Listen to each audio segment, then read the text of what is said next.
In today's video, I'm going to teach you how to reset calendar.google.com. If your Google Calendar looks cluttered, behaves unexpectedly, or you just want to return a specific calendar to its default state, a reset can help. Before we begin, keep in mind that reset options can change what you see, how events are displayed, and certain preferences. It won't affect your overall Google account, but always review any on-screen description so you know exactly what will be reset. Start by opening your browser and going to calendar.google.com.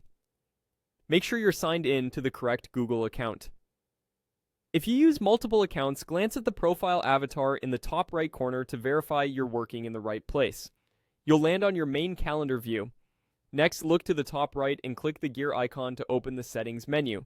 From the small menu that appears, choose Settings. This takes you to the full settings page where you can manage everything from general preferences to individual calendars. On the left side, you'll see a sidebar. Find the section labeled Settings for My Calendars, then click the specific calendar you want to reset. This step is important. You're choosing the exact calendar that will be affected. For example, you might select your primary calendar or a secondary project calendar you created earlier. Take a moment to confirm you've selected the right one, especially if you manage multiple calendars with similar names.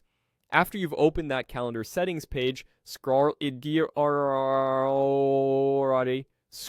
through the options. You're looking for a reset option within that calendar settings panel. Depending on your account and calendar type, the description next to reset may explain what will change. Often it returns the calendar to its default configuration and can clear certain customizations. When you see it, click Reset.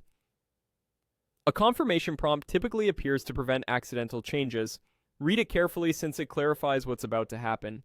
If you're comfortable proceeding, confirm the reset. If you have important custom colors, notifications, or other preferences, consider making a quick note of them first, so it's easier to set them back later.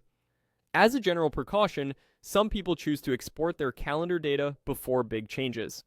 When the reset is complete, head back to your main calendar view. If needed, refresh the page to see the updated state. Check that events display as expected and that default settings are restored. From here, you can reapply any preferences you want, such as color coding or notification rules. That's it. You've successfully reset your Google Calendar.